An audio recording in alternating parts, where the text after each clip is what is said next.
Welcome to Indiana Sports Beat Radio, brought to you by the Hard Truth Distilling Company in Brown County, Indiana. So for the thousands in attendance and the millions watching around the world.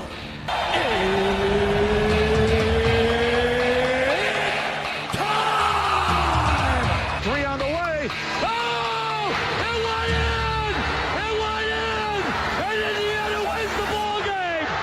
Know your role and shut your mouth, you jabroni! Float game for the win! Ayler's gone. Goodbye. Touchdown, Indy. Woo! IU. America. They got a football team now. Pretty simple. I win. Google me. You know that I'm the cream of the crop. Now, from the Hard Truth Studios, here's Jim Coyle. Hello, sports fans. Welcome into another edition of Indiana Sports Beat Radio. It's Friday. You made it through the week. Glad to have you with us, no matter where or how you're listening, whether on one of our great affiliates like 97.7 ESPN, The Ref, down in Evansville, or on 1230 AM, 104.7 FM, the voice of the region, WJOB, and in Fort Wayne on Fort Wayne's only sports station, 1380 The Fan. Keep it locked right here on these stations throughout the day as you travel along. No reason to go anywhere else. And for those following along on YouTube, please just hit the like button. That's all I ask.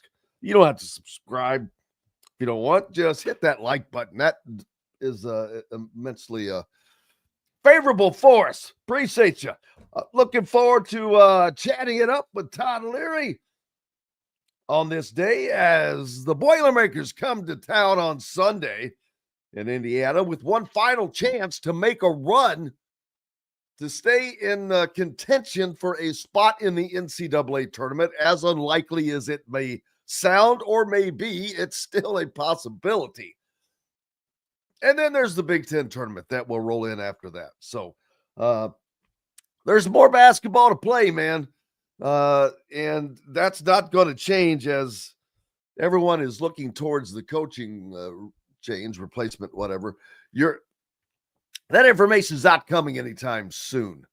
And as a matter of fact, I'm trying to think of the only information I could imagine coming out would be if Dusty May decided to turn it down and announce that he is either signed a new deal with Michigan or is not a candidate, just to let Indiana fans move on and let the process move on. But hey, that's all. That stuff is still sitting out there, and it's going to be because the coaches are busy, the teams are busy.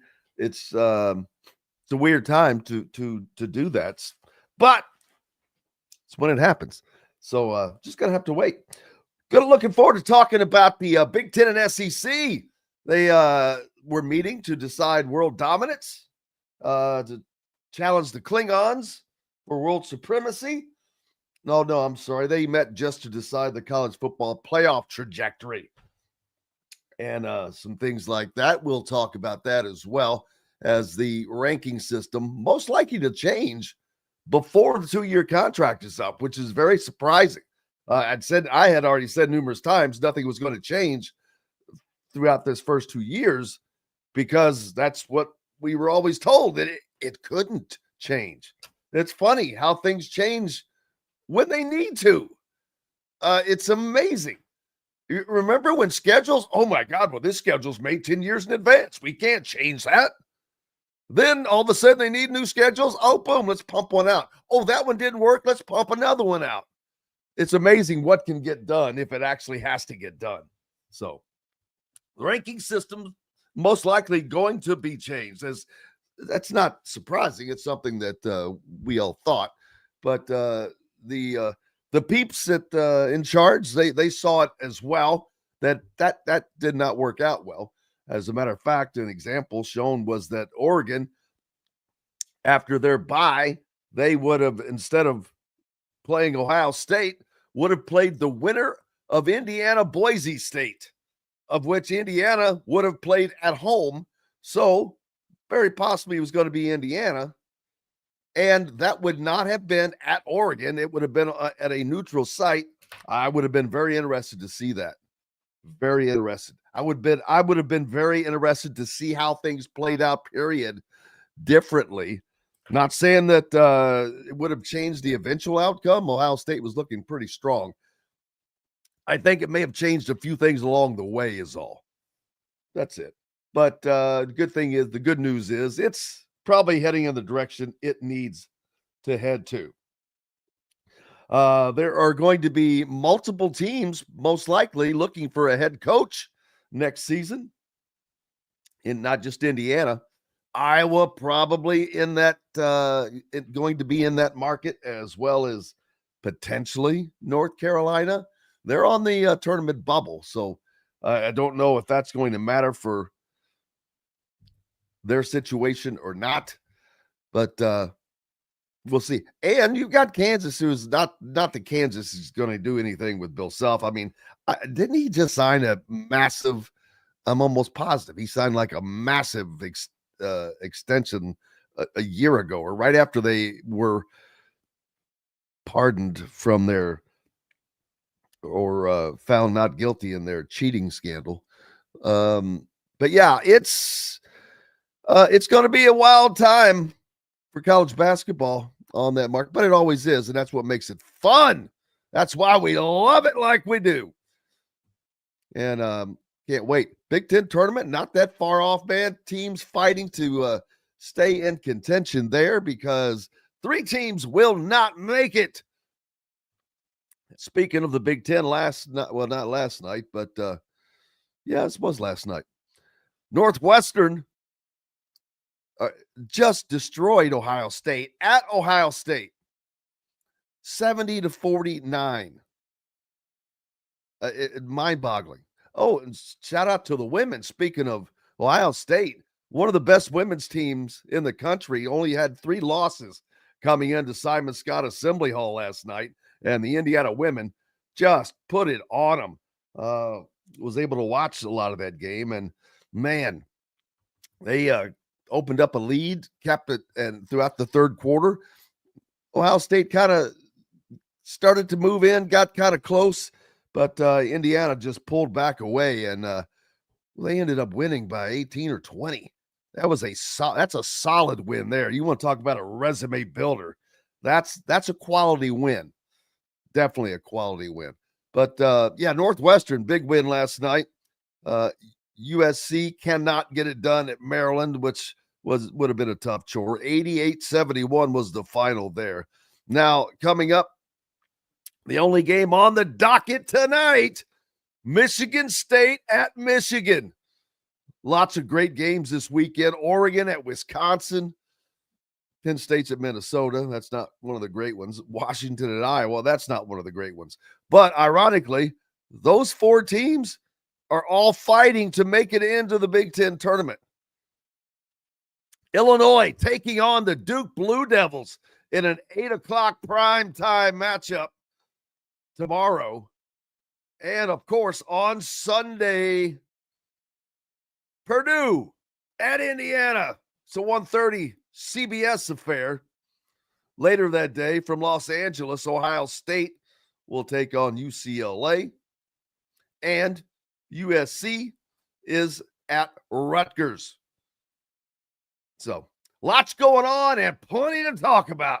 Looking forward to it all. Todd and Leary set to join us in this next segment. We'll get to it.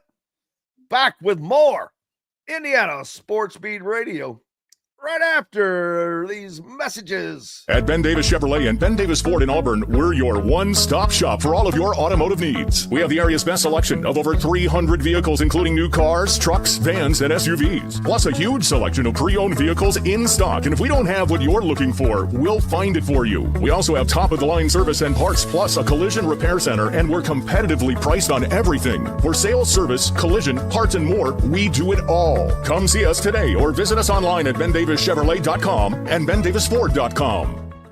Whether it's a night out with the family, after work with colleagues, or catching the game with friends, Bubba's 33 is the place for you. Bubba's 33 offers a mouthwatering menu of selections that are all made from scratch every day.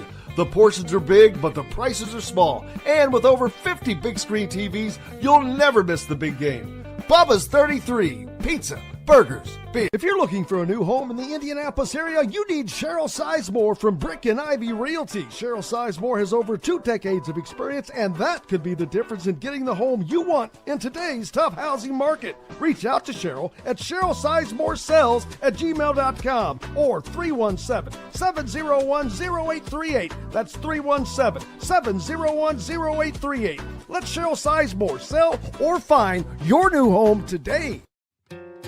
Located on 325 acres in beautiful Brown County, Indiana, Hard Truth Distilling Company is the biggest and the best craft distillery around. While Hard Truth is already known for producing internationally awarded whiskeys and spirits like Hard Truth's sour mash bourbons, sweet mash, and hard road ryes, as well as their cinnamon vodka and the always popular toasted coconut rum, Hard Truth Distillery offers so much more. With a full-service restaurant, ATV, and distillery tours, as well as live music, you can spend an entire day at Hard Truth Distillery while making your entire family or group happy. And that's the Hard Truth. Hard Truth products are available across Indiana, as well as many other states. So no matter where you shop, if they don't carry your favorite Hard Truth product, tell them you want the truth, the Hard Truth. Hard Truth Distilling Company encourages you to enjoy all of their products responsibly and to never drink and drive. Welcome back to the Hard Truth Distilling Company studios on this Friday, joined by the great Todd Leary from myjumpshot.com. For those of you that may have a kid, know a kid, are a kid, but just need help with basketball fundamentals in general, especially shooting the rock, go to myjumpshot.com. Todd Leary, how are you, sir? I'm great. Yourself? I cannot complain. I just wish it was a little warmer. That's all, man. Just ready. I wish it was a lot warmer. Yes. A lot warmer. Yeah, I will take that one. A lot of basketball going on, man. A lot of the Big Ten is turned into a fun race. The race for the title. Michigan, of course, at the top with Dusty May. Michigan State right there behind them a half game, but Wisconsin has climbed the board. They are in front of Maryland, who is tied with Purdue. So we've got all kinds of people up there. UCLA right behind them. Illinois took a major hit, man. They lost their big man, Johnson, that big forward.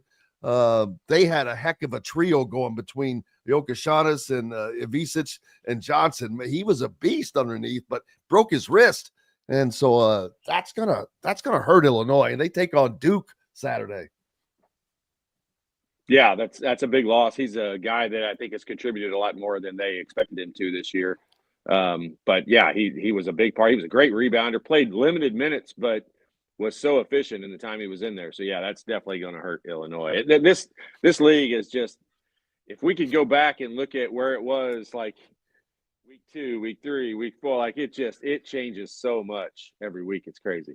Well, Wisconsin and Maryland are two teams that were hot, middle of the Packers, right? And then all of they a had sudden, a couple bad losses. Yeah, and then they just kept climbing, especially Wisconsin. Wisconsin is looking like a dangerous team for the tournament. Dangerous, and I'm talking about the big tournament. Yeah, no, I know because they score the ball. I mean, they're, Greg Gard has, I don't want to say completely changed his philosophy of playing, but I mean, they used to be a team that tried to beat you 60-50, and now they try to beat you 90-70, and they're just trying to blow you out and shoot a bunch of threes, and they've got a bunch of guys that can score the ball. Their big guys can score the ball. Michigan gets a lot of attention for the two big guys in Golden and Wolf, but they've got 2 7-footers on. They don't play the same. It's totally different on Wisconsin. But, I mean, they got 2 big guys that step out and shoot threes. I mean, they are legit 3-point weapons from out there. They play hard. The Nolan Winter kid, I think they're getting a lot more out of him than they expected. So, yeah, Wisconsin – I think Wisconsin's the hottest team right now, really closely behind, followed by Maryland. And when Maryland gets those guards shooting the ball well, they're really hard to beat. They're a good team. So And that makes Michigan that has, loss Indiana had to them that much bigger because they had Maryland beat. if the nuts, if Indiana beat Purdue and Maryland, we're having a different conversation. Michigan winners of 6 straight or 8 straight. I think it's 6. I can't read very well, but at least 6. It's either 6 or 8. I can't read it. I thought it was more than that, but they're rolling, but they're winning all these close games. They're tight, but I think that'll bode well for them come tournament time. But at the same time, you start to wonder, they let teams in every one of these games, or are they not able to put them away? Does your time run out? Yeah. Do you run out? Right. And so, it's going to be fun. But, and how about Michigan State?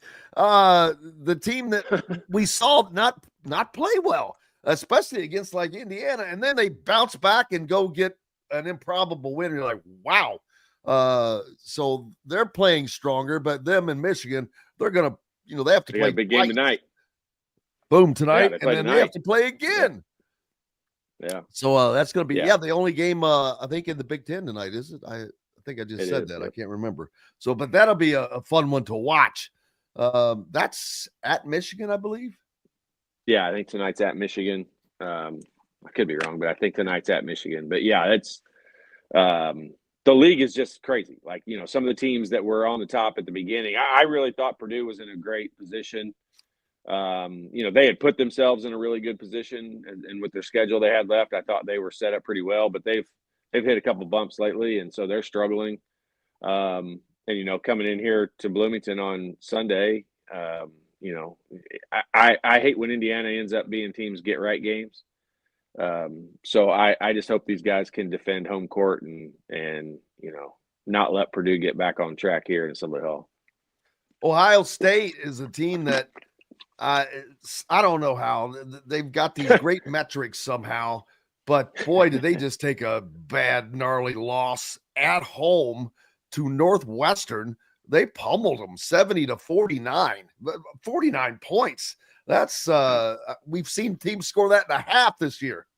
Yeah, and pretty recently, and a bunch of teams. But yeah, I mean, this Ohio State has 2 really bad home losses, and one of them's Indiana, and one of them is Northwestern now. So those. You're right about their metrics. Like, that's why I just don't really understand completely how the net system works, because it seems like they've got some really bad losses on there, yet they still sit up there pretty high in the net. Absolutely. It's surprising, but it is what it is. But a lot of great games this weekend, as a matter of fact. I mentioned in the Big Ten, that Illinois-Duke game probably looked great on paper a month ago, but after they lost Johnson, that's going to be a tough chore for Illinois with the freshmen. Yeah, I mean, look, Duke is playing as well as anyone, but their competition level. I mean, could you believe 5 years ago we would have said the ACC is down league? I mean, they used to be the team where there was 9 ranked teams in their conference, but Duke just they don't play anybody, and that's crazy to say because the names they play are big. Like the North Carolinas of the world, but I mean, North Carolina's not very good. And so, yeah, Duke, this will be an interesting game. I think it being at Madison Square Garden will be a little bit interesting. I'll be interested to see how Illinois responds. I mean, look, when Illinois shoots the ball well, they're as good as anyone. And I think you could probably say that about a lot of teams, but it's just one of those scenarios where that game, you're right. A month ago, you said it just right. A month ago, that game looked bigger on paper than I think it does today. And I don't think it's just from the Morez Johnson. I think Illinois has struggled a little bit in the last month.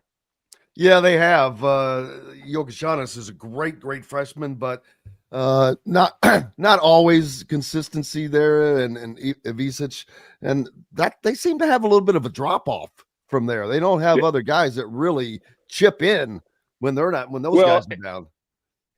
Some injuries, like Trey White. I know he was a guy that was contributing quite a bit for him. He was especially offensive rebounding early in the season. He's been hurt and he hasn't played in several games. I think he did play their last game, but that was his first game back after 5 or 6 games out. And, Ivicic, he got the flu, and then I don't know if he injury along the way with that, but he's not bounced back from that.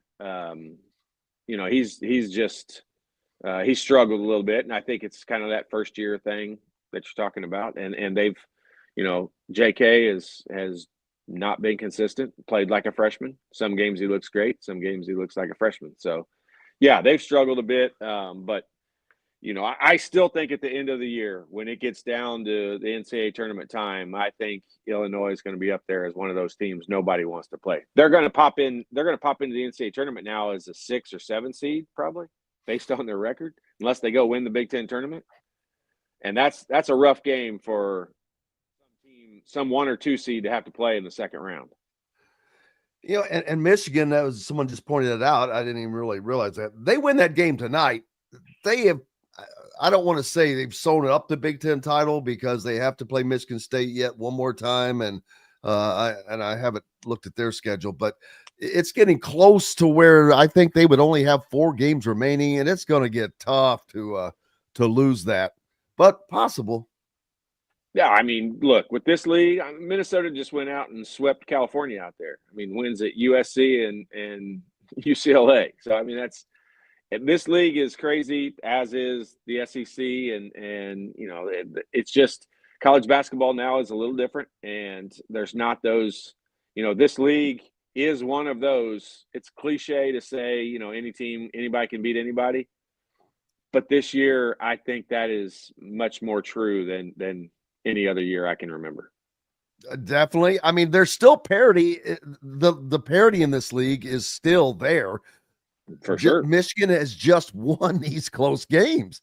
Michigan has won 6 straight because they're winning those close games. Michigan State is starting to catch up. Their schedule, as you talked about, is starting to catch up to them.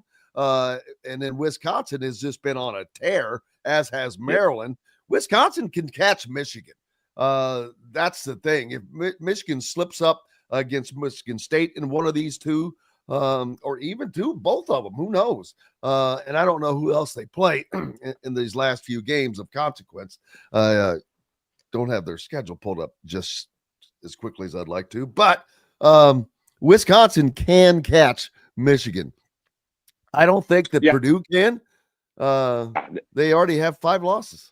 Yeah, they'd have to run the table and get some help also, but when you look at the Big Ten and teams don't want to play Indiana. Like, even though Indiana's record's not very good, teams don't want to play them. Like, they're a difficult team that can make it really hard to win against them. And so, Indiana's kind of that spoiler team right now, unfortunately. I mean, we wanted them to be one of the ones fighting for the top, but that's just not going to shake out this year. And they're still playing for. So I really, when they first came out with the Big Ten tournament idea, where every team doesn't make the tournament, there's 3 teams that don't make the Big Ten tournament. I didn't like it. I didn't like that feeling of that. I was like, everyone should have a chance at that. But I will say, it's create a lot of intrigue at this point in the season for some games maybe you wouldn't care about watching, but now they have a lot of meaning for teams that are trying to fight to stay out of that bottom 3. And it just makes it like I actually have flip-flopped on that completely. And I think it's probably a good thing. You have to play well enough to get in to have an opportunity to win that Big Ten tournament. And it's created some excitement in some of these games maybe at the end of the year you wouldn't be paying attention to. Well, this very weekend, besides the Michigan State-Michigan game, all right, there's a game that directly impacts the title race. The top, right. You've got Oregon at Wisconsin, another game that will directly impact the top. Then you have Penn State, Minnesota, Washington, and Iowa. All 4 of those teams fighting to get into the Big Ten tournament there. So all those games, USC and Rutgers coming up on when is that, Monday or Sunday? I don't know. But another game. Anyway, it's almost every game now has a meaning to it. Yeah, and there's a fight. Like, there would be a lot of those games when teams are, they're going to finish towards the bottom and they know where they're going to be seated. They're going to be playing that first day on the Big Ten tournament, which nobody really wants to do. Well, now they do want to do it. Now everybody wants to do it that's in that bottom half. And yeah, you would think at this point there would be one or two teams that you could really say for sure are in there. But even with 5 or 6 games left, it's still up in the air. Indiana could finish in that bottom 3. I mean, I hate to be that way about it. It's not likely, but it's possible. And think about it. Like Indiana got a big road win at Michigan State, a big road win at Ohio State. Now, they lost one they should have won against Maryland. They probably lost another one they could or should have won against Purdue. So, yeah, Indiana is I think safe from that bottom 3, but they can't lay an egg. If Indiana lost out, they'd be there. Yeah, there are 7 teams below them, which sounds like a big fat cushion, but it's not. It's like 2 games. It's like a 2-game cushion. Yeah, if that, it's and it can quickly spin. So yeah, so that's what makes this great. Everybody's playing for something. Indiana is kind of playing to stay out of that bottom, but there's also, how weird is this? They're playing to stay out of the bottom to make the Big Ten tournament while still trying to make the NCAA tournament. It's still a possibility, although maybe a little bit of a stretch, but not really. Highly unlikely. But it's a possibility. So that's a very unique situation where you're so close to both ends. Yeah. So you're saying there's a chance. That's where we're at. Yes. It's about 1 in a million. But yeah, it's look, they've shown moments of brilliance. You know, they've shown moments of excitement and that they brought in and all of that. And I think these guys, what a strange situation. I can't even relate to it. Never went through a coaching change, never went through a mid-season coaching change, especially one where the coach stays on and is still there. Like, it's just a lot of moving parts to it that none of us can really relate to. Is he still there?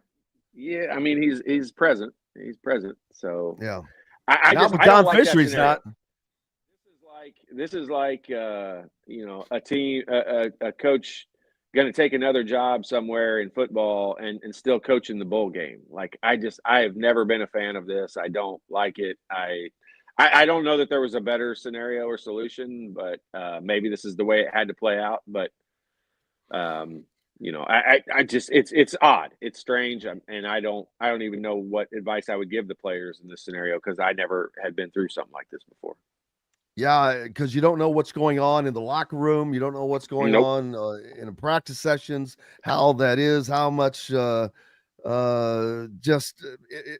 what the impact that's happening upon them mentally, because, man, you have to be ready to go to win. You have to be locked in. You got to be focused, Jim. I like, this is something that, and I'm just going to say it this way: as a player, as a player that has played your whole life, you spent your whole life playing basketball. When Coach Knight would say something to us back then, he definitely said some things I didn't agree with.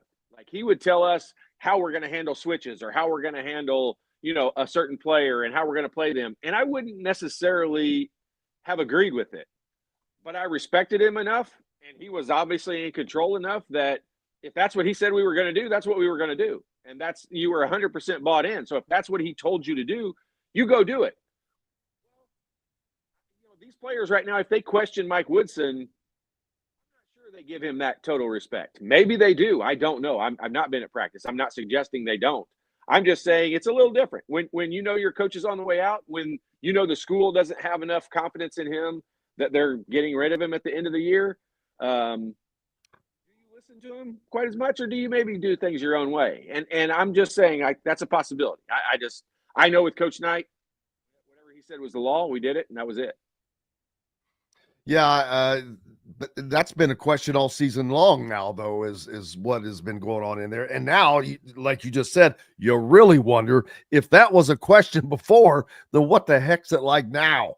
But we'll have to watch and see. Indiana, you just hope that they have the pride, because they have to take on a Purdue team that is desperately in need of a win. They've lost 3 straight. We'll talk about that on the other side, as we'll hit a break with the great Todd and Leary from myjumpshot.com. Make sure you go there. Check that out. For those of you that know a kid, have a kid, or anybody for that matter that are looking to improve their basketball fundamentals, back with more from the Hard Truth Distilling Company Studios right after these messages. Located on 325 acres in beautiful Brown County, Indiana, Hard Truth Distilling Company is the biggest and the best craft distillery around. While Hard Truth is already known for producing internationally awarded whiskeys and spirits like Hard Truth's sour mash bourbons, sweet mash, and hard road ryes, as well as their cinnamon vodka and the always popular toasted coconut rum. Hard Truth Distillery offers so much more. With a full-service restaurant, ATV, and distillery tours, as well as live music, you can spend an entire day at Hard Truth Distillery while making your entire family or group happy. And that's the Hard Truth. Hard Truth products are available across Indiana, as well as many other states. So no matter where you shop, if they don't carry your favorite Hard Truth product, tell them you want the truth, the Hard Truth. Hard Truth Distilling Company encourages you to enjoy all of their products responsibly and to never drink and drive. Ugly Grouper, located on beautiful Anna Marie Island, Florida, is the place to be, and not just because they have unforgettable meals, including locally sourced seafood. The Ugly Grouper has your favorite craft beers and cocktails, along with live music every day. The Ugly Grouper is family-friendly, able to host private parties, and has the biggest grouper you've ever seen. The Ugly Grouper is the place to be on Anna Marie Island, Florida. Tell them Indiana Sports Beat sent you. Go to theuglygrouper.com for more information. When it comes to apparel and promotions, Freethink has you covered, literally, whether it's 24 or 200 shirts for sports leagues, businesses, or groups. Freethink Apparel and Promotions can also create your very own merchandising store. Freethink Apparel and Promotions did it for Indiana Sports Beat Radio, and they can do it for you.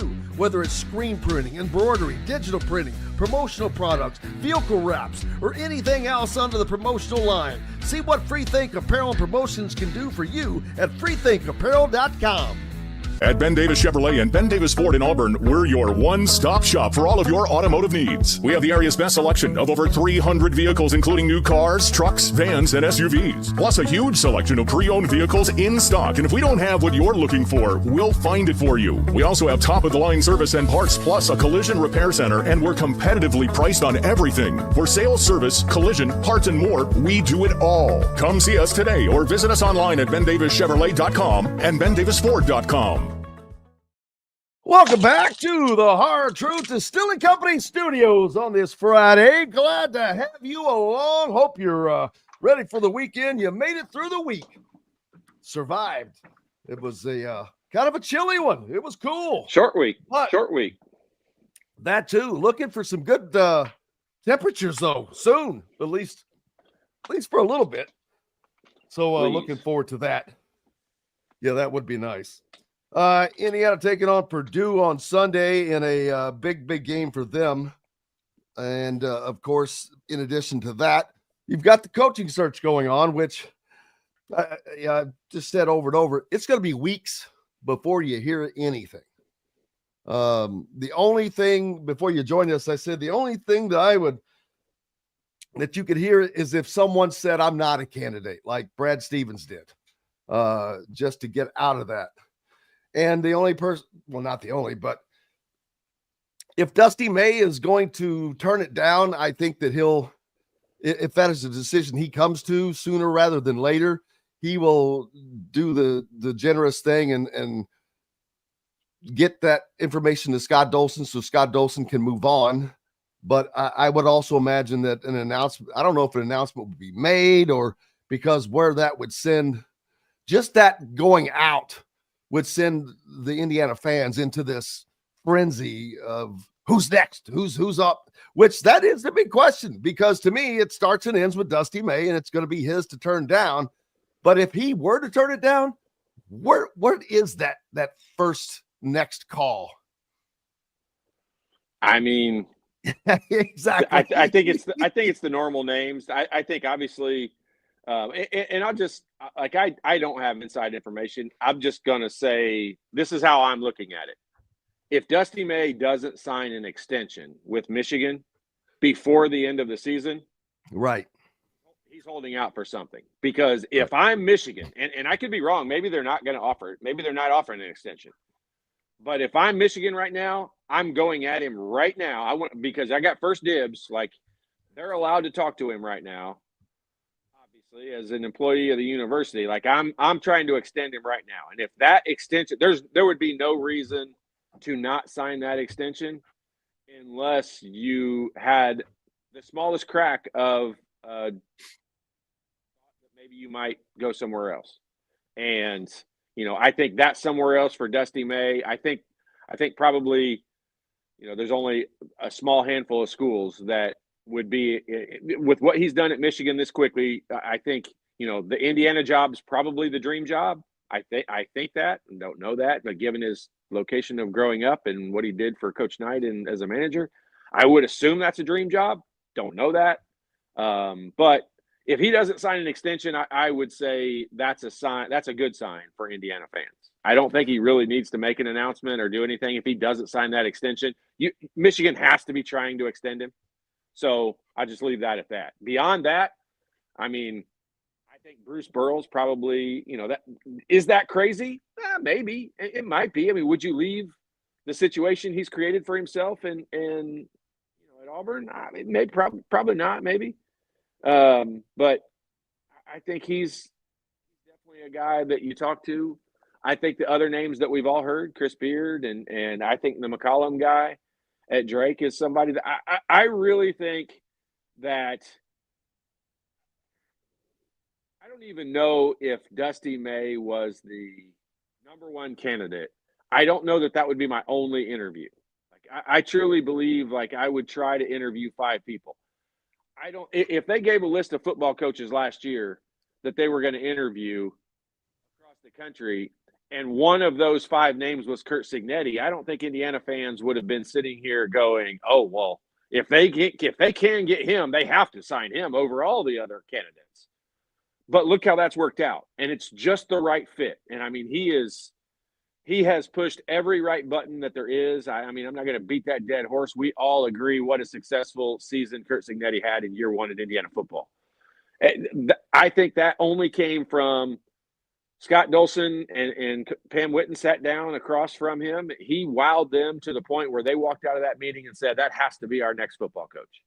And there might be that scenario in basketball. There might be a guy that we don't think is in that category that can do that. And to throw names out there, I mean, we're all going to do it. That's what we do. That's why we love sports. That's why that's why our shows are still in existence. But I hope that Scott Dolson and Pam Whitten and the powers that be there sit down and interview some people and walk out of a meeting and go, that needs to be our guy. Yeah, the one thing that they're doing different this time for the basketball coach is the same thing they did do when they hired Curt Cignetti, is use the search firm. And that gives to me is great because you have someone that they're going out and looking through all of these guys. They know who the candidates are as well. Now they vet them, they go through them and do all the things that it's difficult for an athletics department to do. But this obviously worked very well in the Curt Cignetti. Why is that? What do you mean? Like, I don't understand. Well, I meant doing. I'm not trying to be argumentative. Doing background checks and all this stuff. They do all that kind of stuff. So, and you don't have like in-house that you don't have a department to do all that. So, but using it worked well for the Curt Cignetti hire, and that's kind of how they arrived at that. But Jim, they use those search committees. I remember Greenspan hiring some committee out of wherever. Like, they've used those search committees for every hire that we've done so far, except for Woodson. And it's just never worked out. Like, Fred Glass didn't use one. That's what Fred Glass didn't use one when he hired Archie. I mean, you know what I mean. Like, we've just done, like, I remember Greenspan hiring somebody on the outside, and hey, Scott Dolson and Pam Whitten have a pulse on this university and what they want. And I think that they probably learned a ton of stuff. They didn't just get lucky with Curt Cignetti. I think they probably taught themselves some things. They learned the process a little bit more. Every time you go through it, hopefully you come out of it better on the other end. And hopefully, I just don't think, unless it's Brad Stevens. Stevens is a no-brainer. I mean, but I'm just saying, unless a guy like that says, yes, I'm going to take that job, I do think you go through the interview process. I think you, even though I think Dusty May is candidate 1A, I think you interview 1B and 2, 3, 4, 5, and 6, and just see. You might walk out of those meetings, and like I can tell you, I know specifically of a Division I program in the state of Indiana that they knew who they wanted to hire, and they brought a couple people in for an interview process, and they didn't hire the guy that they for sure thought they were going to hire before the interview process. They hired somebody different because somebody walked in and wowed them. And I'm not saying it always works out, because that scenario didn't work out either. But I just want Indiana to look. I respect what they did with Coach Signetti. I think, like I said, he's pushed every right button, and I think that guy's out there, and you can find that guy. And I just don't like. I think Scott Dolson and Pam Whitten know more about the athletic department and Indiana University than some agency we're going to hire. So I trust them more than I would trust that. I agree with you. They have done a great job, and I think that they know the importance of this. That's the thing. It's not. This is not just Indiana basketball needs to be good. No, it needs to be good for the university, for the school, for the town. This is Jim, for this everything. is a legacy. This is a legacy hire for Scott Dolson. This even with what he's done with Kurt Signetti and Pam Whitten. Hire. And Pam Whitten, because she was on the Kurt Signetti hire, and when you get to hook your name to that ride. Yeah, but she could. She has other irons in the fire with the whole university. She's president of the whole university, not just athletics. So she's got a little more. This is Scott Dolson's whole baby. Like, oh, absolutely. This is the whole thing. And I know there's a bunch of other programs involved, but this is the state of Indiana, and I'm not trying to be arrogant or a jerk about it, but basketball is king in Indiana. Football's king at Ohio State and Notre Dame and Georgia and all those places, but in Indiana, basketball is king at Indiana, and that's the hire you got to get right, and that's the one that they've struggled with. And I think this is the legacy one. I don't think if this one's the wrong hire, I don't think Scott Dolson gets another chance. Why has it been so hard for Indiana to get this right? This hire, because my honest opinion, because they've had the wrong people. I'm sorry to interrupt you. I hate when I just said, you want me to be honest with you? I hate when people say that, because that means the rest of the stuff I said wasn't honest with you. But I mean, I'm just going to be point blank about it. Like, I think they've taken the wrong approach. The wrong people have been making I don't want a search committee. Like, Scott Dolson knows what this university needs. He knows the process. I think he needs to be given the rope to make that hire on his own. Pam Whitten would be involved. So I'm not just saying, but I mean, I don't need a search committee. I don't need the board of directors to tell me, who we're going to hire. And I don't think there's power. I don't think the search committee is doing that so much as just doing the background stuff for them, the tedious stuff. If somebody is already a head coach, let's use Chris Beard. Let's just not mince around it. Let's just use Chris Beard. He's been vetted by the people at Mississippi. So, I mean, like, if he's already a head coach at any university, Division I, 2, or 3, he's been vetted at that point. Like, he's not a violent criminal that we got to be worried about or whatever. Do they all have – a lot of them have baggage? Of some sort. Almost every candidate's going to have some baggage. And I think that's why Brad Stevens is the one guy that doesn't have baggage. and he's got some issues that he and his family might have some personal issues based on what we've been told. I don't know that. But with the university, or people that have been at the university, or something that happened with the university. But I mean, he's probably the only candidate that he's been out of college basketball long enough. He doesn't have, anything that we've talked about. I don't know. I just think that these guys, the search committee thing, they all do it. I get it. I just don't agree with it. Yeah, I like I said, I think that they're just doing. I don't think they have any bearing on who the names are. Indiana may give them the list of names and just say, hey, I want you just to do this, crap that we don't want to mess with, that we don't have in-house people to do. And just like, it's like hiring a painting crew. You don't have your own painters. You just hire some outside painters. Hey, just paint these walls. I'm going to design it. And when you're done, but anyway, it's just going to be interesting because if Indiana does not get their 1A, which I agree, 1A is Dusty May. It has to be. There's a possibility he says no. And if he says no, I don't know who 1B is. I don't know who 1C is. I don't know who 1D is. I know these listed names, but I don't know in which order they go in. I agree. And the fun part is for each person, for each fan, for each analyst, that list is different. 1B, 1A and 1A, 1B, and 2, 3, 4, 5, and 6 are all different. They're in different orders. They might be the same names, but they're in different orders. And it's funny because I talked last week with a very loyal fan of Indiana University and donates a lot, does a lot for the university. And the person who I consider 1B, consider a candidate because of some background information and stuff like that. And so it's just interesting to me, like he's just one. Is that Chris Beard? It might be. Well, I'm one of those people that while I think that he would kill it at Indiana, I think he would be a great fit. I know that players would probably like to play for him in a way that they played, that you liked playing for the coach you played for in certain ways as the coach. But I don't know that they will be able to get past his baggage, I guess if you had to say.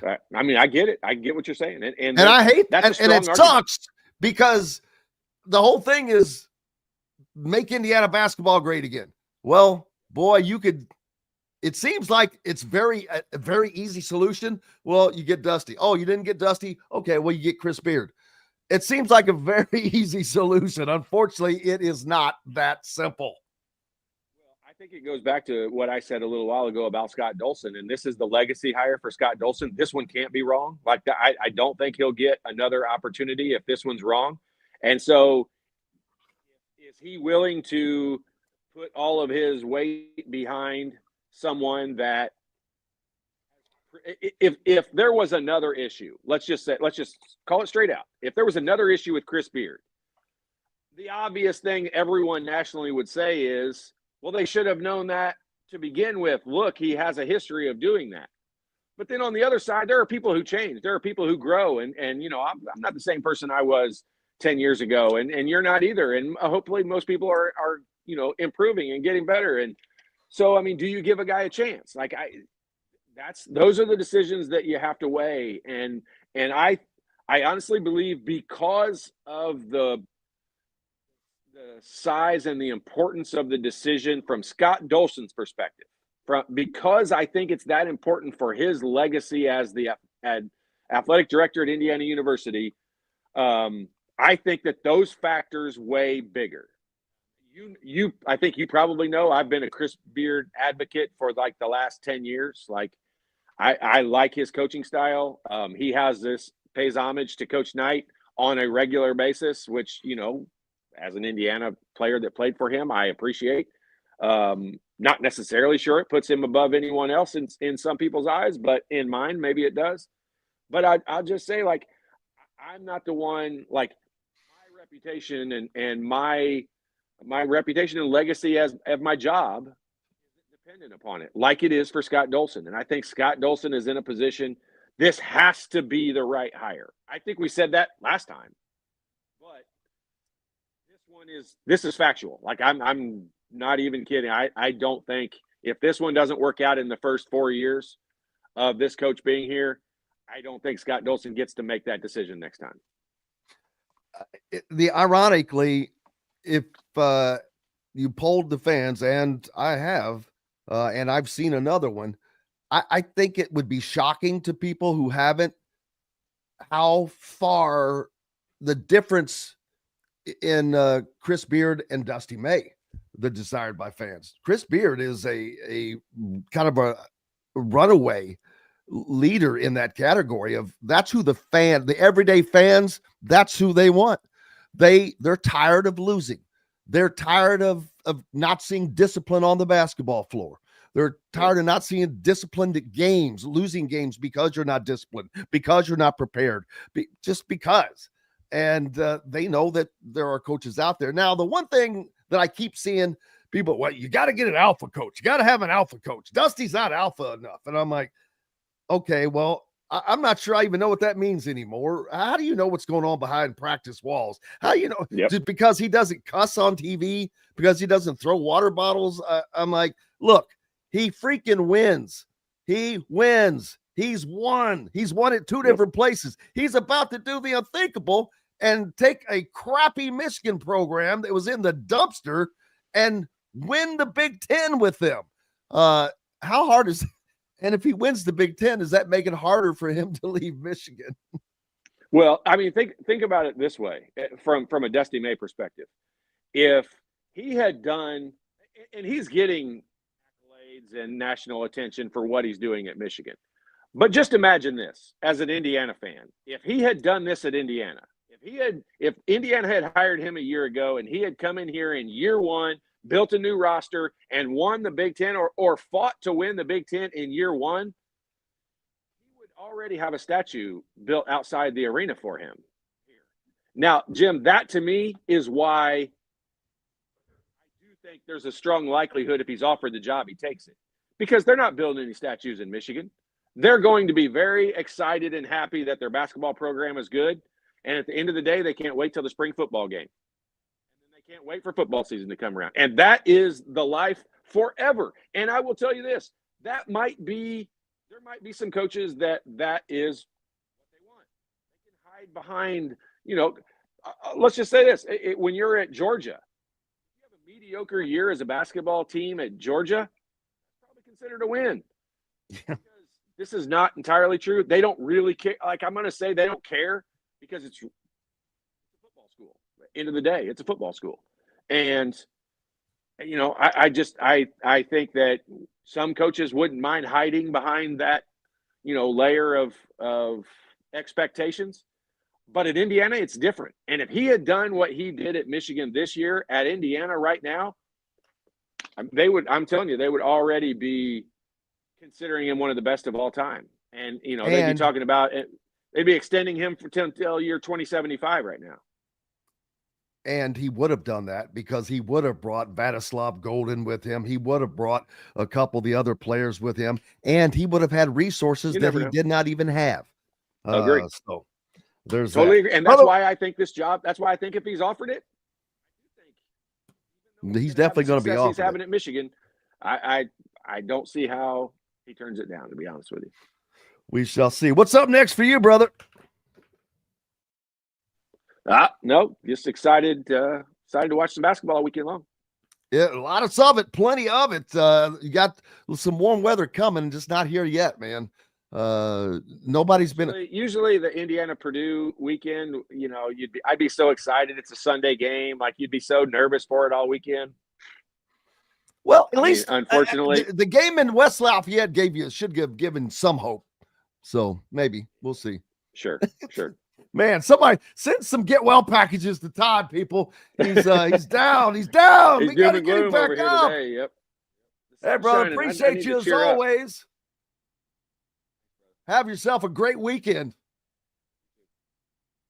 Todd and Leary joining us here on the program. We've got more coming up.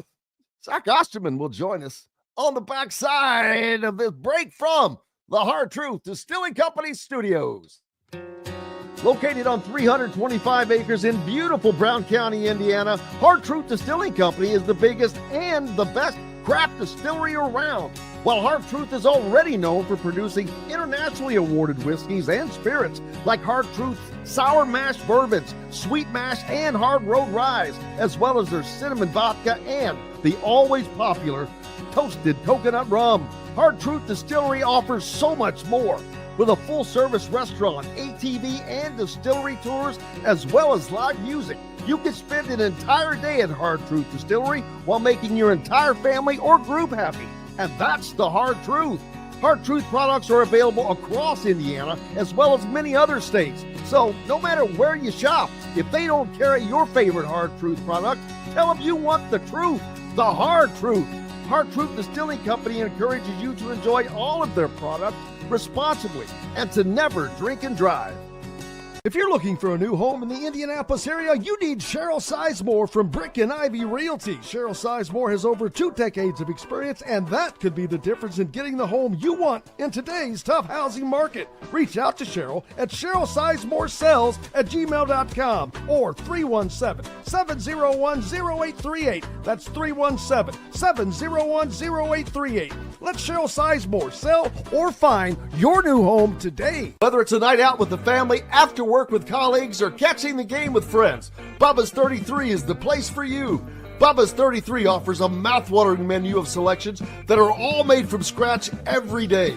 The portions are big, but the prices are small. And with over 50 big screen TVs, you'll never miss the big game. Bubba's 33, pizza, burgers, beer. Andy Moore Honda is Bloomington's #1 Honda dealer for a reason. Buy a new Honda and get a 3-month break from car payments. That's right, no payments for 90 days. That includes the all-new, all-electric Honda Prologue, and you get it for just 0.9% financing. Or the 2024 Honda Ridgeline Black Edition or the Honda Accord LX, both for just 1.9% financing. Get more to your door from AndyMooreHonda.com, Bloomington's #1 Honda dealer and your best place for new and used vehicles. Welcome back to the Hard Truth Distilling Company studios on this Friday. Grateful to have you along.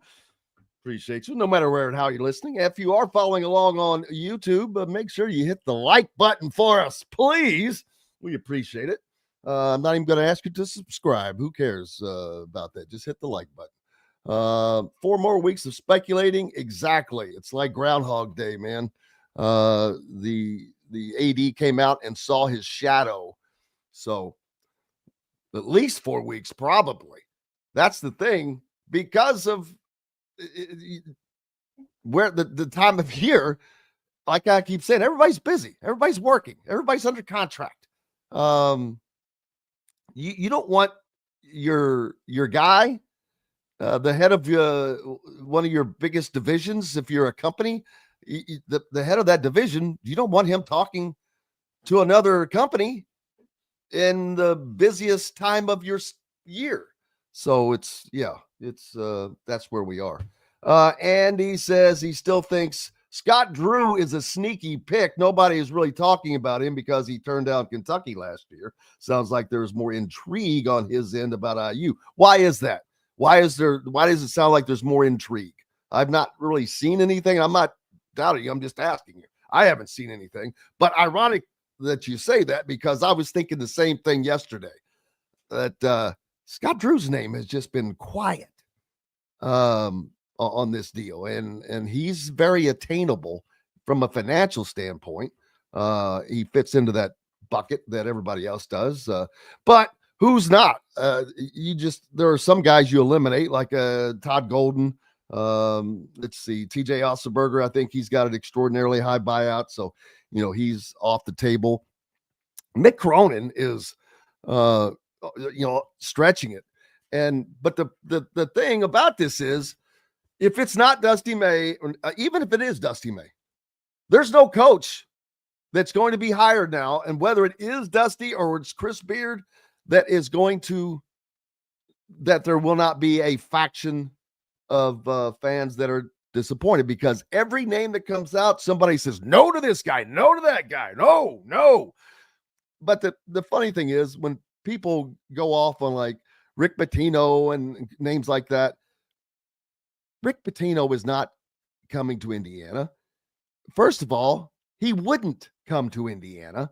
He's not going to come live in Bloomington. You don't know anything about Rick Pitino, first of all, if you're even thinking that. He's in Boston right now. He's in the Northeast. Where he's from, well, no, actually, he's in New York, right? He's in, I was thinking Boston College. St. John's. What is that in? Is that in Brooklyn? I can't remember. But he's in New York. He's not coming to Bloomington, Indiana. Number one. Number two, Indiana's not going to hire Rick Pitino. First and foremost, because he's 72 years old. That's why. They should have hired him last time around. Let me tell you how much they'd be winning right now. He's a winner. I don't care. You talk about the cheating stuff. He didn't cheat any more than Mike Krzyzewski cheated. Adidas did. All the other crap that goes on, those guys purposely remove themselves from that. Now, yeah, it's a whole different world now, unfortunately. Just like I don't get the unbelievable negativism that is towards Kelvin Sampson. He made phone calls, text messages, and he was trying to win. You had other people that were doing far worse than that at big name schools, getting away with it, and yet the Indiana fan base just lambasts him. But he was a hell of a coach, I'll tell you. The best coach that Indiana's had since Bob Knight. All right, like David says, Bruce Pearl and Chris Beard are proven coaches, would be his first two calls. Well, again, I think the age factor in on Bruce Pearl, and we've talked about Chris Beard, but Zach Osterman, the Indy Star beat writer, joins us now. And Zach, how was your week been, man? Hey, how we doing? Pretty good, brother. About yourself? Can't complain. Just trying to stay warm. Yeah, how were the kiddos this week? Oh, good. Just banging along. That time of year, yeah, especially when it's outside. You got to keep them inside and keep them entertained. Of course, Indiana, a major game this weekend with Purdue coming into town on Sunday. Unbelievably, they still have a shot of making the NCAA tournament. Of course, that's going to require them to do some things that may be likely or unlikely, but they have the opportunity to do it. And after the performance they gave in West Lafayette, there's no reason to think that they can't. This is a Purdue team that has lost 3 straight for the first time in 5 years. Can Indiana make 4? You've got a Purdue team that desperately needs a win because they're trying to stay in the Big Ten race. Indiana trying to stay out of the bottom of the Big Ten and perhaps find a slot in the NCAA tournament. So there's all kinds of things that are on the line for this game. Yeah, I mean, obviously, I think people watching, listening here will know kind of where Indiana is, broadly speaking, in the course of its season and the complexion of kind of what's going on. I am fascinated by Purdue. I mean, this is obviously a team that has won, what is the phrase I'm looking for? A program that has won the Big Ten, I think, each of the last 2 years. And, that they were not shy about saying their stated goal this season was to make it 3 in a row. And for a while there, I mean, they started 11-2. You kind of had some explainable defeats. Penn State was a different team back in December. Ohio State at home was not necessarily a great game, but, you backstop that with 4 straight wins, including a blowout of Michigan. But now they've lost 3 in a row, and I don't know that they've necessarily been horrible in any of these 3 games, but one way or the other, they are kind of, for the first time in a long time, on the outside of the Big Ten title race looking in. And I'm not saying they can't win the league, but it's going to take something pretty extraordinary at this point with, Michigan having, I think, 4 of its last 6 games at home. Washington's got 3 of its last 5 at home, plus a trip to Minnesota in there. Point is, you got an Indiana team that is just kind of desperate to feel like it's got a foothold in the season that it can stand on to try and attack these last 2 weeks and maybe build a bit more of an NCAA tournament argument. And you've got a Purdue team that is, suddenly, I mean, I don't think it's unfair to say, frankly, reeling a little bit. And it's going to be fascinating to see how both of these teams respond to that kind of environment on Sunday afternoon, especially given we know what this rivalry atmosphere is going to be. We know what it's going to look like if it's a competitive game down the stretch. I'm just fascinated. You got two teams that could really, really use a win for different reasons here, and I'm fascinated to see how that goes. Yeah, a quick question off the reins here, not to get off the subject, but the Fear of God uniforms scrapped by the women's team, and then apparently now the men's as well. Those are not going to be worn. For those of you, that's just something that Adidas came out with, an alternate uniform that was announced, but now is going away. Any idea what that is? No reason has been given. I know that. All I know is, and I don't want to speculate too much, but I have had readers contact me expressing concerns over and I've not understood it in full, but the connections between Kanye West, who's obviously become a very controversial sort of personality, and this particular clothing line. Of course, if I'm not, I don't want to speak out of school here, but I believe Adidas and Kanye West used to have a partnership that Adidas canceled. But I think there may still be some sort of loose ties here. Does that factor in? I mean, I asked about it. I have not gotten a response, but that is kind of the only thing that I would be aware of that would sort of explain it. So, I mean, again, I don't want to speculate. I guess I just sort of did. Forgive me. But I'm also just presenting like I've had readers contact me with these concerns. So that's kind of the best I can sort of guess. Well, at least it's not completely, it's not see-through. So I guess we have that going for us in reference to his girlfriend's, soon to be ex-wife now, I guess, what she wore to the Emmys. Also, the Crown Tournament. I was not even aware of this for a while.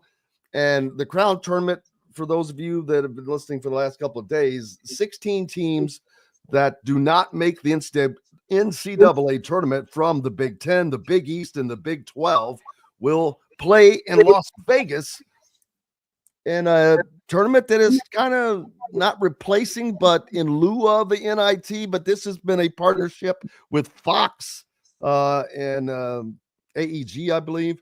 But what my question is, do conference teams have the option to opt out of this since this is a conference sponsored event?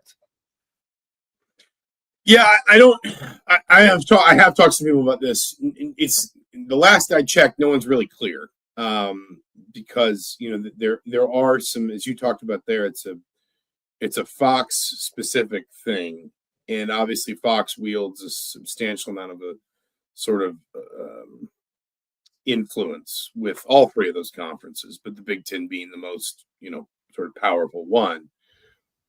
So I don't know if it would be quite as simple to turn down a place in this tournament as it might be to turn down, for example, the NIT, which Indiana did a year ago, and Indiana was hardly alone in doing. That being said, I would be pretty surprised if Indiana winds up in the frame for something like this. I would be a little bit surprised if there was not some way for Indiana, if it wanted to, and I would think it would, given its current circumstances,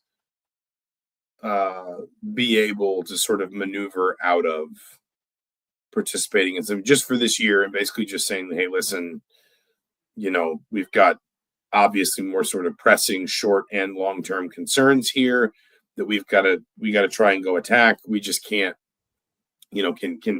can this be a year that if this does apply to us, that we just sort of, make sure it doesn't apply to us, because we got to be ready to move quickly in the event that, a prime target falls out of the NCAA tournament or something like that. So, I mean, the last I checked with anyone, no one was really sure exactly how this was going to work or exactly how it was going to affect Indiana. But I guess I would be a little surprised, given the specific circumstances around Indiana's season and off season this year, if this was going to go, if this was not going to be this sort of thing that Indiana might try to politely, sidestep. Yeah, and I would think that even no matter what the official situation is, that when you're in a situation like Indiana is at this moment, that they could reach out to, whether it would be the league or Fox, and say, hey, we're in a different kind of a situation here in the middle of a coaching search, and we would like to punt on this year. I don't think that would be an issue. I guess maybe that's not true. Maybe Fox would like to have Indiana in there for the ratings, because they still are a ratings getter. So I'm sure yes, I'm sure they would. Yes.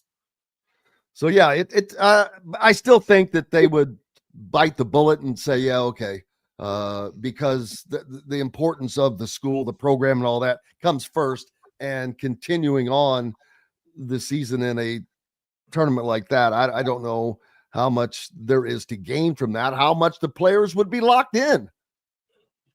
Yeah, I mean, again, and I think there's some monetary incentive to this, and I don't remember if that is like an NIL thing, or if it's just like a wider, sort of thing. But it is a little bit. It's supposed to be styled in a way that makes it more appealing than the NIT. Like that's essentially the point here. I mean, basically, the way to think about this is Fox has its arms around 3 of the 5 big brands in college basketball: the Big Ten, the Big East, and the Big 12. The ACC and the SEC are obviously ESPN sort of, related conferences or tied to ESPN entities, or Fox does not have any role. Fox has clearly been pushing harder into the college basketball space in the last 10 years. We've seen the expansion of national games on Fox, Fox pregame and studio shows. Fox has become particularly more ingrained, I think it's fair to say, with the Big Ten and the Big East, 2 conferences that have tremendous, sort of basketball heritage. The Big 12 more and more so now, too, bringing Arizona in, and and even maybe some programs like Utah that are secondary but have some history in basketball. But it has clearly been a priority for Fox in general to just open up the college space. We can even extend this to college football. Fox does not have any role in the NCAA tournament. And if you look at the sports calendar, once college basketball ends, there's really not a lot for Fox for a while. There's obviously national baseball games as the season gears up, but that's about it. The Fox is not involved with the NBA. It's had some involvement in the past with some summer soccer tournaments and things, but those things are not even annual. I think it's fair to say this is Fox trying to sort of carve out for itself some sort of opportunity in the college basketball postseason space. And the way that Fox wants to do that is to ensure that it gets big brands, because I don't think it is unfair to say that while I think the teams that make the NIT, deserve to have opportunities to go on and win games and win things, nobody gets excited about the Cinderella idea in the NIT the way they do it. If UNC Asheville wins its conference, but then loses its conference tournament, except in extreme cases like the Robert Morris Kentucky game about 10, 11, 12 years ago, nobody's getting excited if a mid-major beats a high major in the NIT, because the mid-major is not going to be cast as Cinderella in the same way, and the high majors in the NIT, because they're not that good to begin with. This to me is Fox looking for a way to say, let's get premium brands on the screen from multiple conferences in a postseason that isn't built to rival the NCAA tournament, but is built to give Fox some kind of stake in the college basketball postseason. And there's a whole host of reasons for that. Near term, it makes money. Maybe it's something that eventually usurps the NIT and becomes kind of the premier sort of other postseason tournament. Long term, maybe it gives Fox a bit more of a foothold in the sport, which is eventually, I think we can all tell, going to be touched by expansion and consolidation and Power 4 autonomy and Power 2 autonomy, in the same way that we see the playoff sort of fiddled with over and over again. I know there are already some suggestions about expanding the NCAA tournament. Well, if Fox creates a bit of a carve out for itself in the landscape of the college basketball postseason, then maybe that gets Fox a seat at the table at some point down the line, particularly if Fox is limiting its tournament to just the high majors, just the the quote unquote sort of big brands. And yeah, if you were Fox and Indiana came up just shy of the NCAA tournament, I mean, imagine a world where Fox in its first year of that tournament could get maybe Indiana, USC, and Ohio State. I mean, those would be meaningful sort of brands with fan bases that would engage and follow, and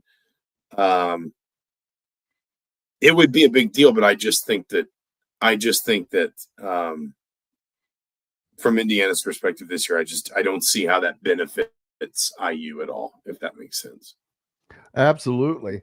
The coaching search, of course, continues, and it will continue for several weeks, as everyone that would be a potential candidate is busy under contract and serving another university right now, so they can't be spoken with. But Indiana using the search committee this time around on the basketball coaching hire.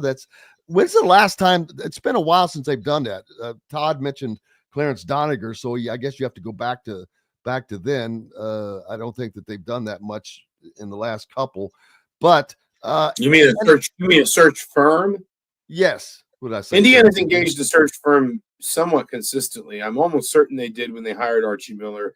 I don't remember if they did when they hired Mike Woodson. Obviously, that was a slightly different process. COVID was involved in the consideration then.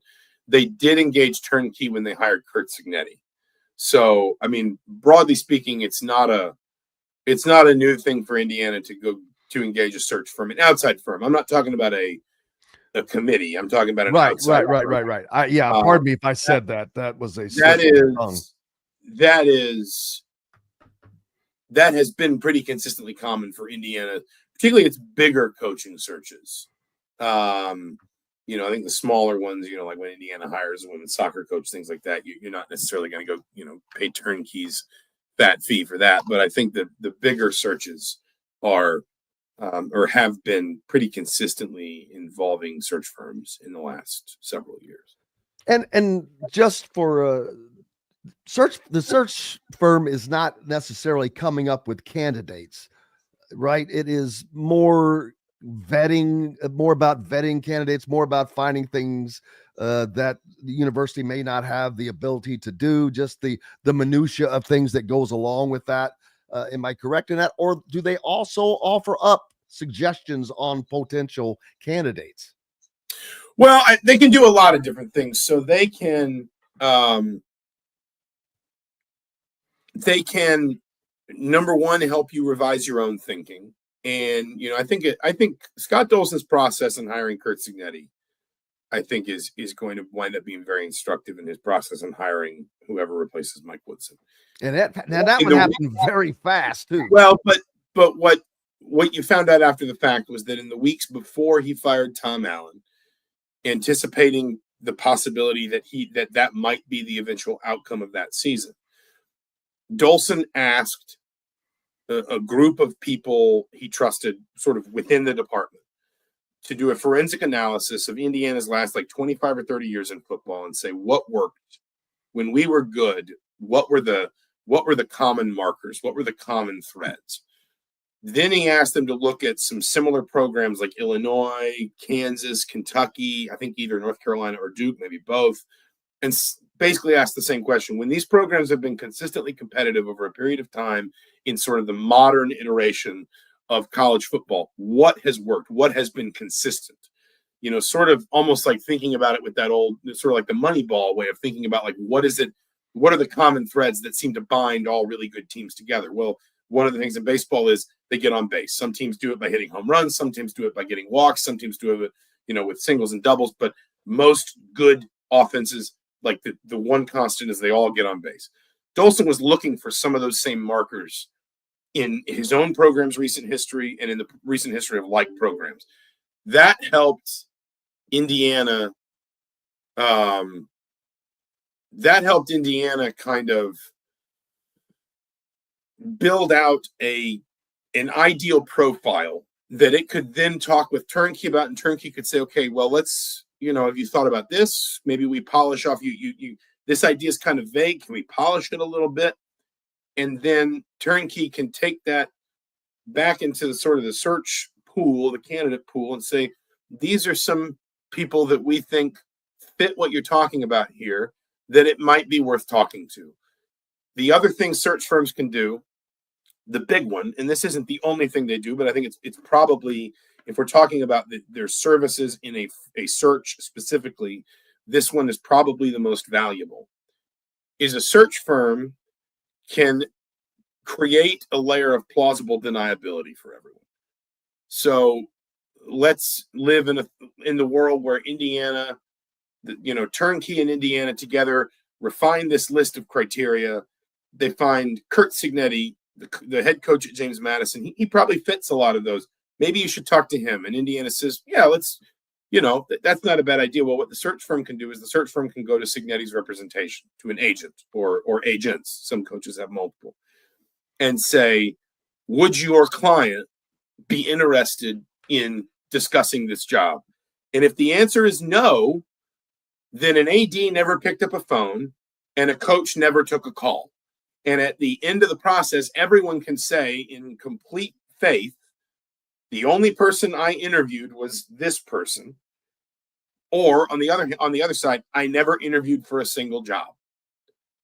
And then if, let's say, that initial meeting goes well, as we know it did with Curt Cignetti and Scott Dolson, then the search firm and the agency can trade back and forth some very basic ideas about, okay, well, so what would it take then?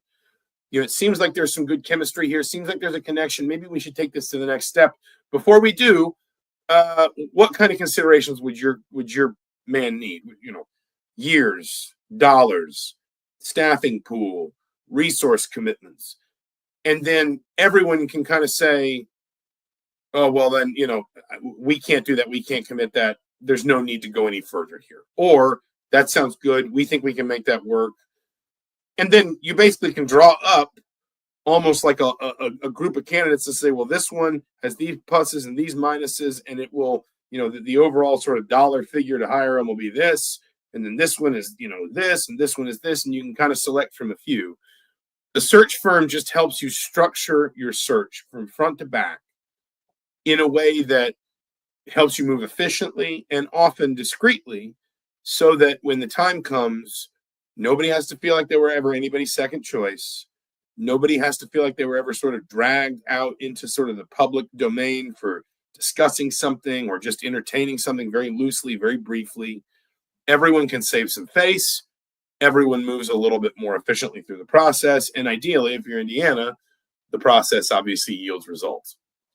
And when it comes time that you can do something, you can do so quickly, whether that being the prospects season comes to a close.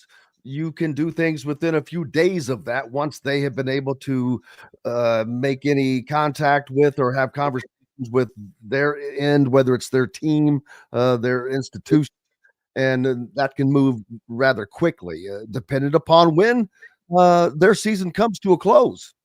Well, and that's the other part of it too, is the search firm can probably help you if ever structure things so that when the time comes, because there is a bit of a tight timeline here that everyone's got to honor and try and follow.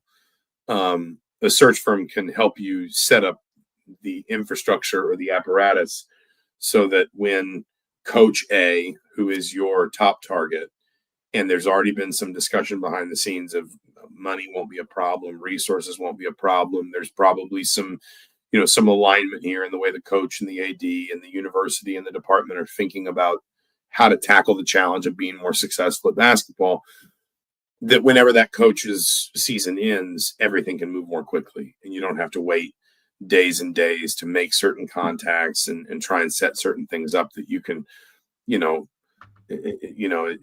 damn is near just kind of have the plane waiting basically to get somebody to an interview to get through those next steps to the point where it on the back end, it looks like what it did with the Curt Cignetti coaching search, where there's a Zoom on either Sunday night or Monday morning. I can't remember which one it is. And by Friday afternoon, Curt Cignetti is being introduced as Indiana's next head coach.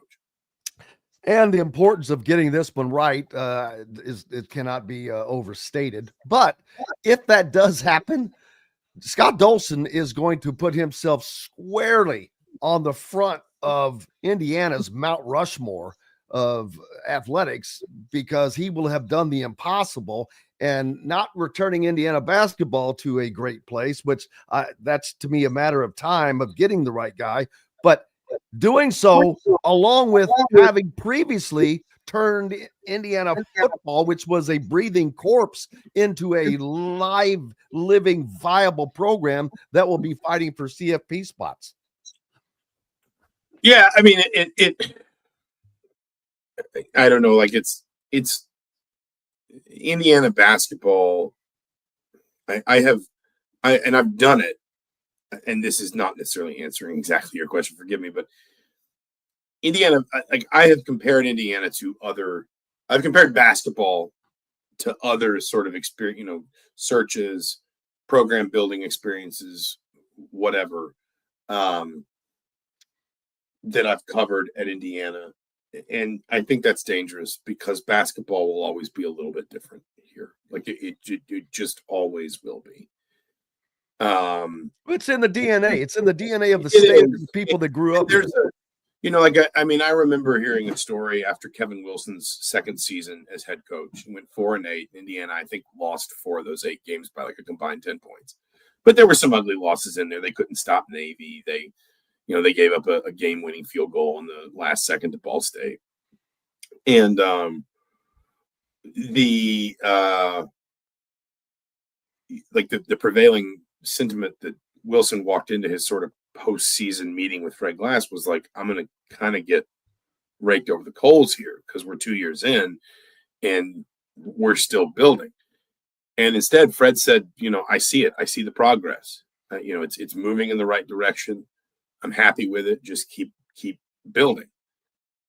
I don't know that that's the answer you'd get in the same situation from basketball, especially now, where the program has gotten to. I mean, I've pointed this out numerous times, but, Mike Davis got 6 years. If you sort of treat the 3 seasons at the beginning, kind of as their own thing, Tom Crean got 6 years. Archie Miller only got 4. Mike Woodson only got 4. Every subsequent coach here is working with a little bit shorter fuse before people sort of say, well, then maybe this isn't the right decision. Maybe this isn't the solution. We just need to go on and, we got to take it to somebody else now because this isn't going to work. When you couple that to the cultural importance of basketball here, and frankly, in fairness, the amount of money that I think Indiana is going to commit to basketball, with its next head coach in terms of revenue sharing and NIL and all those sorts of things. I just think that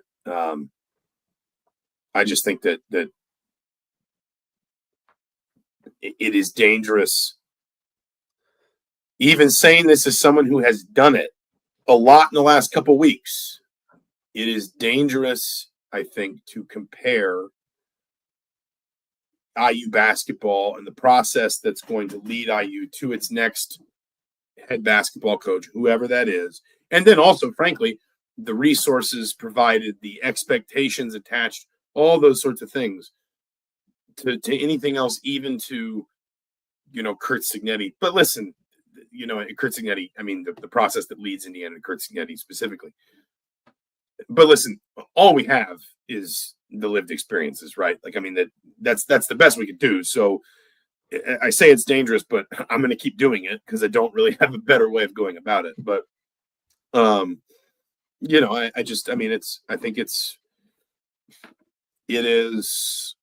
it is going to be fascinating to see where Indiana lands. And I also think it's going to be fascinating to see what it looks like next, because I think there might be some elements, for example, like staffing and infrastructure around Mike Woodson, that Indiana may want to keep. whether we're talking about the people in those positions now or somebody else filling those positions. I think Indiana might like the idea of a more NBA-like structure around its coach and its program than what it's had in the past. I'm assuming that does not include having multiple consultants on the payroll, but I don't know. There seems like there's a little bloated there. But what's up next for you, brother? Obviously, you've got the Purdue game on Sunday. Yeah, I mean, I think that's just I think that's kind of everything at this point. Is just tracking the way this season ends. Obviously, the way the women's season ends, the women picked up a really, really important win last night. Obviously, already had a fairly compelling tournament case, but I think after that sort of 3-game losing streak, to backstop that with the win over Purdue, which was of course important for Indiana, rivalry wise, and also because Purdue's just not any good and you need to beat them. Right. But then Ohio also State only lost 3 times on the season. Yeah, and Indiana just obliterated a high quality win, I think, was really important. And that is the kind of win that a team that maybe has any sort of bubble doubts in a tournament setting late in the season, that's the kind of win that punches a ticket, so to speak. That's the kind of win that Indiana men's basketball has kind of been looking for. They got one at Michigan State, but they just haven't done it enough.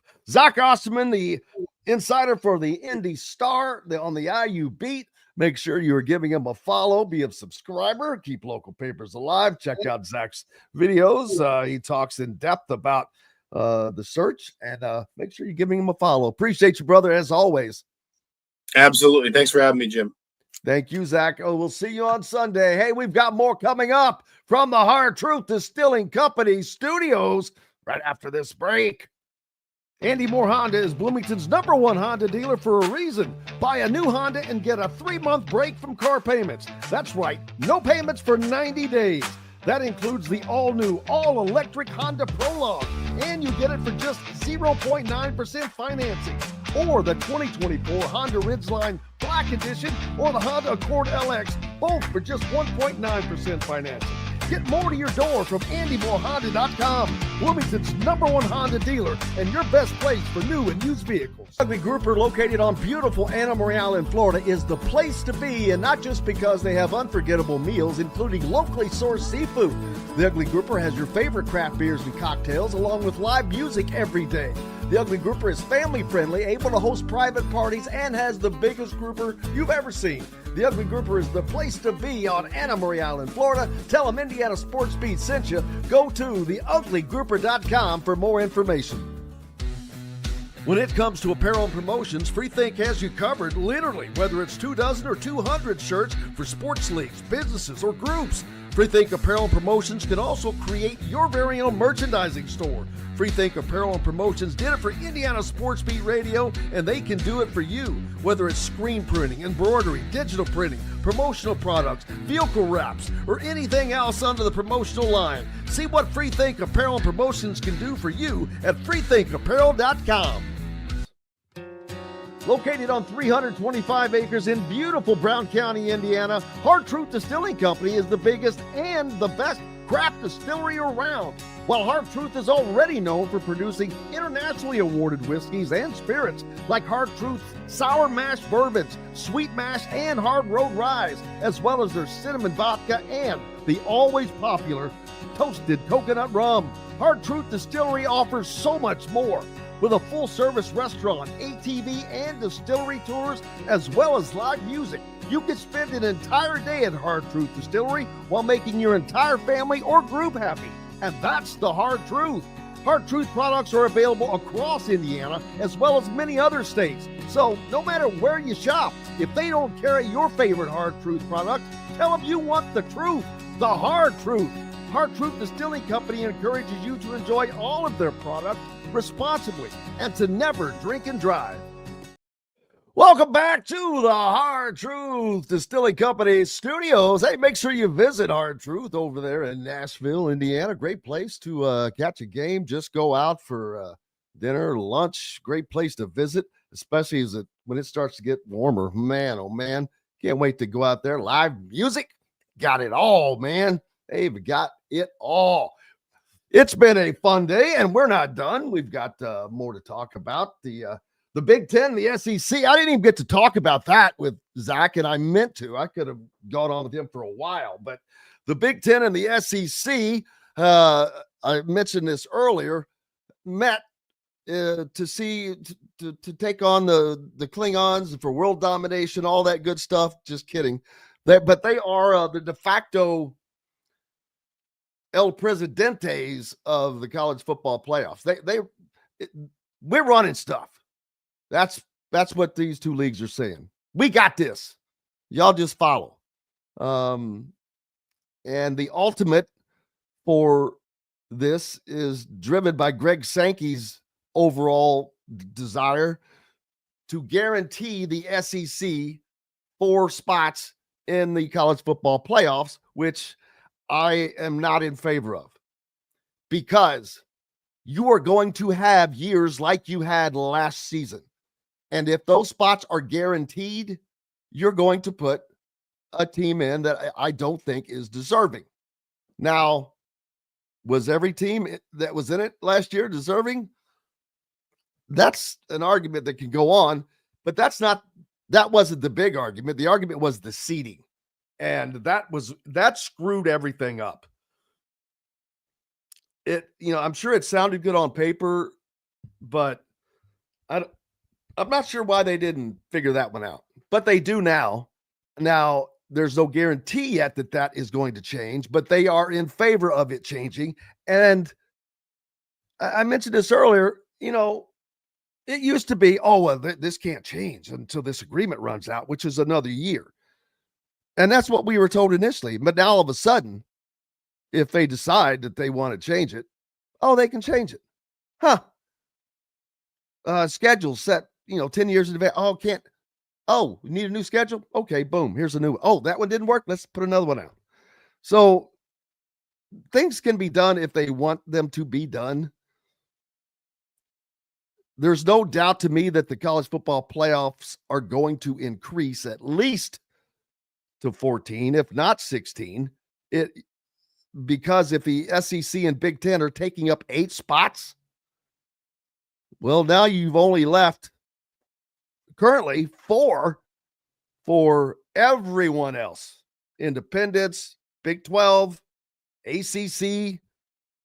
They're not going to go for that, which I don't know how much say that they'll have in it, because the Big Ten and the SEC can always just say, okay, well, y'all go do your deal and we'll do ours. I just don't want to see the guaranteed. The next year, the SEC could be 5 deep on its own. If you're worthy of being there, you'll be there. Trust me, they're not going to keep out an SEC team if they're worthy of being in. It just gripes my, that people are so, gotta have mine. It doesn't matter that I didn't earn it. So we'll see how that comes out. But there's no doubt that that's going to end up. That's what Greg Sankey wants. He's going to get it. There's no question. Because the Big Ten will go along because they'll get it themselves. Now, that could work out good for an Indiana or one of those teams that might be, yearly on the bubble of that 4th spot. And that could be the case next season. If the Big Ten are guaranteed spots, see, it works. It can work either way. It can work in your benefit. It can work to your detriment. So there's that. We'll see how that turns out. I think the rest of the college football world is going to meet up with the commissioners of, I guess, the Popes 1 and 2 of college football from the SEC and the Big Ten. Will meet with the rest of the leagues and tell them how it's going to be. I guess for the most part, that's basically how that is going to work out, because they got it. They drive it. And, truth be told, the Big Ten and the SEC are the engines that drive college football. When's the last time a national champion was not from the Big Ten or the SEC? It is what it is. And the SEC is not going to become a lesser football product. The Big Ten is going to continue to get better. We just saw an Indiana team that was not a program in essence, but made it to the college football playoff. That I will never tire of being shocked when I say that. And they have a legitimate shot of making it back next season. But so does Illinois making it in. So does Iowa. Iowa's going to be better. Now, I think I saw somewhere that someone mentioned that Wisconsin re-upped Luke Fickell for 8 years. And I thought he might be on the hot seat. Here's that story. It's a 1-year extension. Oh, okay. Wisconsin coach Luke Fickell received a 1-year extension on a contract that now runs through the 2031 season. I don't know why you would extend that 1 year, but the school's athletic board approved the 1-year extension recommendation Wednesday. He originally agreed to a 7-year contract, paying him an average of $7.8 million per year. When Wisconsin hired him away from Cincinnati in 2022, the contract calls for him to get an annual review that would result in a 1-year extension based upon satisfactory performance, the athletic director's recommendation, and the athletic board's approval. So this is what is deemed as satisfactory performance. This is how schools get into the position of having to pay large buyouts. I'm sorry, I'm going to disagree. I'm not a Wisconsin fan. I don't care. But I do not call what Luke Fickell has gotten accomplished so far in Wisconsin satisfactory. And this contract is not coming up next year. It was already through 2030. That's all. You've got 5 years. So I'm not seeing satisfactory just yet.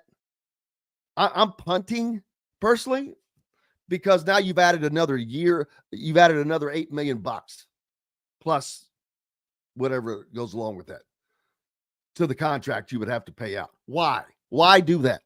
Is someone beating on his door? No. Why do schools do this? They continue to the amount that has been paid out in buyouts is staggering. It could feed a nation. It's mind-boggling. So, hey, I got to take another break. We went so long with Todd and Zach, but more coming up here on the Hard Truth Distilling Company Studios. Back with more right after this.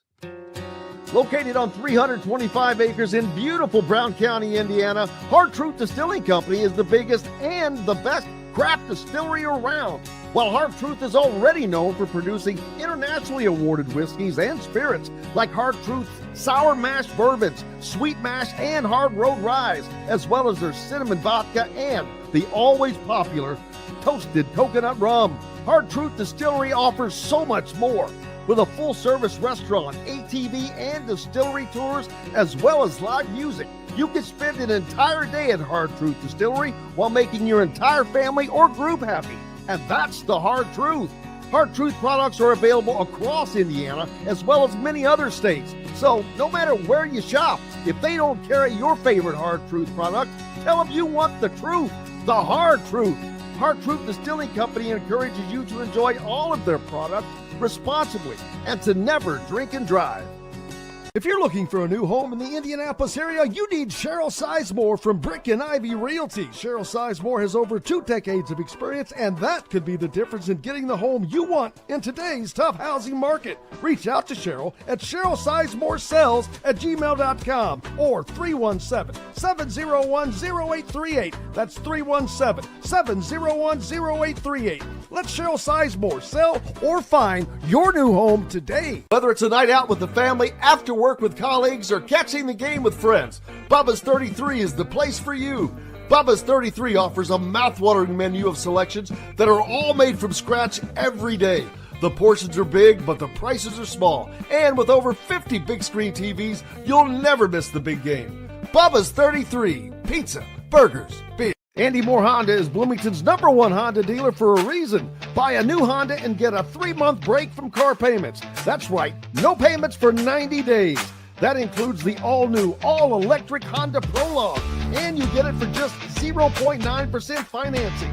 Or the 2024 Honda Ridgeline Black Edition or the Honda Accord LX, both for just 1.9% financing.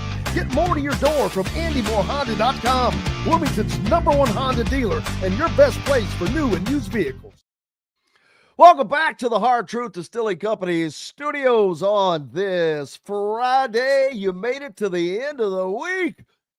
Time to get it on. And Indiana off until Sunday, so it's kind of a little open weekend. Indiana women played last night, a gigantic win for them over Ohio State, who had only lost 3 times this season. Man, Indiana had that lead stretched out in the third quarter. Then Ohio State made a run, got it to within single digits, I believe. But then Indiana just did what they do and knocked it down from 3-point.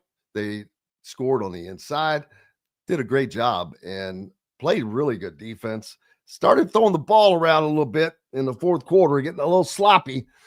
Terry Morin apparently put her fist through a whiteout board and fired him up. It worked. Whatever happened, it got the job done. So congratulations to them, as they are very, very likely heading to the NCAA tournament. Don't forget, if you're following along on YouTube, we appreciate if you'd hit that like button. It's easy. Just bang, flip. You can do it right now. Nothing's stopping you. Just hit the like button. Why would you not? Hopefully you enjoy it. So Heath says the fan uproar, I guess that's fan uproar, canceled the hideous jerseys. I don't think that they were hideous. They were just they were just cream colored. The home ones that I saw, just a different layout is all. People get I don't understand why people get their panties in a bunch about when jerseys had changed for a minute. They none of this stuff's permanent. What is the big deal? Like black jerseys, I love them. I love when they bring in something different like that. Football or basketball, I don't care. And people just lose their freaking minds. Their Indiana fans do, at least. I don't get that. I don't think other fan bases do that when it comes to that stuff. And I don't want to hear about tradition and all that crap. You want tradition, then freaking win. That's the only tradition you need to care about. Not what your jerseys look like, not whether or not you have names on the back of the jerseys. That is not what people care about. That's not what people think about. Winning. That is where it begins and ends. If you're doing that, then you can talk about the ancillary crap, but I still think it's ancillary. Who cares? You do things different. It's just something else to sell. It's a different look. It is what it is, but I don't, why get all tore up about it? Let's see. Censor Tube says that fear of God has nothing to do with Kanye, though, besides him wearing it a while ago. Yeah, that might be true. I don't know what the ultimate reason ended up being. Maybe it's just because there's the hint of it. But like I said, at least it wasn't what was it's his current wife, but I think they're getting ready to go through a breakup. Sensory, his wife, girlfriend, I'm not sure, went to the Grammys and she wore basically a sheer knit see-through short, whatever the hell it was. So at least they weren't see-through. That would be rough. It'd be a little crazy. I like switching it up. I like switching up when they switch up the helmets. I really miss those chrome candy stripe helmets. I thought those were cool looking. The block eye. I like when you can mix it up a little bit. You know, it's not like you're Penn State or Oklahoma or Alabama. You see those uniforms, you know who it is. There's not a lick of nothing on them, but you know exactly whose uniforms those are. Easily. That's just my take on that. Nobody cares. Nobody asked. Big weekend for games in the Big Ten. Talked about that earlier, but everything impacting what is going on at the top of the standings, in which Michigan, having won 6 straight games, they are 20-5 overall, 6-0 at home in all. They're 6-2 on the road in conference play and overall. Their last 10 games, they're 8-2. That is equaled by Wisconsin and Maryland. So there are your 3 hottest teams in the Big Ten, although Michigan has been there. Maryland and Wisconsin, both. Wisconsin has won 5 straight. Maryland has won 4 straight. Michigan State has won 2 straight. That's coming to a head because tonight Michigan and Michigan State go at it in a game I can't wait to watch. Also this weekend, though, Oregon tomorrow at Wisconsin. That is at noon in Madison. Penn State is at Minnesota at 2:00. All of these games are that game in Washington at Iowa is determining who makes the Big Ten tournament. Illinois taking on Duke in Durham, North Carolina. That's on Fox. And then, of course, on Sunday, Purdue is at Indiana at 1:30. That's on CBS. So, looking up through here, you're either a winner or you're a loser, and I don't like losers, Rudy says. Well, if you're not first, you're just, look, if you're not first, you're the first loser. Or what was that statement by the famous NASCAR driver? I couldn't remember it. So, man, it has been a great day, a fun day as always. Always fun getting to talk to Todd, Leary about everything to do with college basketball, the Big Ten, Indiana. Lots of great information there for you guys to decipher through. And in regards to the IU coaching search, that people can chill, and the desire of the fans, I will say this, will not be taken into consideration. And I don't mean that in a negative way. I'm just saying they've got a job to do. They're doing it how they're going to do it. Checking fan boards and things like that will not be part of the equation on determining Indiana's next coach. So just so you know, that is not a part of it. And I get it, because the majority of the people I'm talking about are not donors. They're fans, but the majority of them are not attending games. So Indiana and Scott Dolson have to do what is best for that university, that program, but most importantly, they have to get it going. And I think that they will. Man, a great week. I cannot thank you guys enough always for being with us. Appreciate every one of you chat people. I really, our chatsters, you guys are there every day. Appreciate you showing up. Those of you that follow along on radio or YouTube, doesn't matter. We appreciate you so much. Hit the like button. Back on Monday. Until then, I'm Jim Coyle. Hope you have a great weekend. I will see you on the radio. Thanks for listening to Indiana Sports Beat Radio. Be sure to subscribe to our YouTube page for more clips and team coverage of Indiana basketball, football, and more. You can also find full episodes and tons of other content on thehoosier.com. We'll see you next time for another edition of Indiana Sports Beat Radio.